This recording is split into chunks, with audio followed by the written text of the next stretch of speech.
intens, molt agradable, però un xic llarg, i agraïm la paciència que heu tingut tots els que ens heu acompanyat. No sé si teniu alguna pregunta. Sí. Els que vulguis.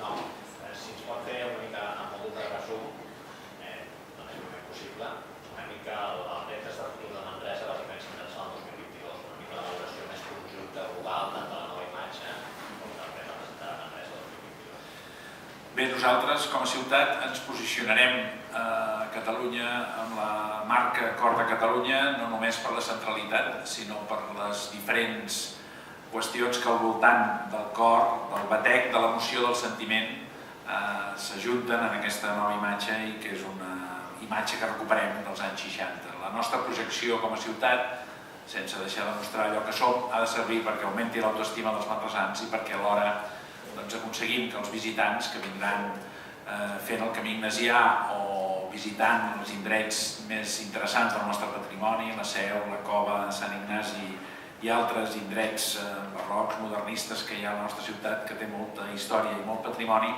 doncs aquests visitants s'identifiquin amb una ciutat de la Catalunya interior, de la Catalunya central, que té uns valors que els hem de posar a disposició de la resta del país i que considerem que per lligar aquests valors és important definir una marca que té les arrels dels anys 60 però que ara novament posem en funcionament. Hem fet aquesta presentació avui aquí a Barcelona, a la Pedrera, amb la voluntat de complementar-la amb els fets festius que tenim aquests dies, la Festa de la Llum, la Fira de l'Aixada i la Transèquia, i amb aquest horitzó del 2022, que és quan es commemora el 500è aniversari de l'estada de Sant Ignasi a la nostra ciutat i que té alguna estació intermitja perquè Manresa serà la capital cultural de la cultura catalana el 2018. Amb aquest recorregut pensem que podrem aconseguir que la ciutat estigui en condicions de ser visitada i que tots els manresans ens sentim orgullosos de mostrar-la amb els seus al·licients i amb les seves peculiaritats, que són moltes.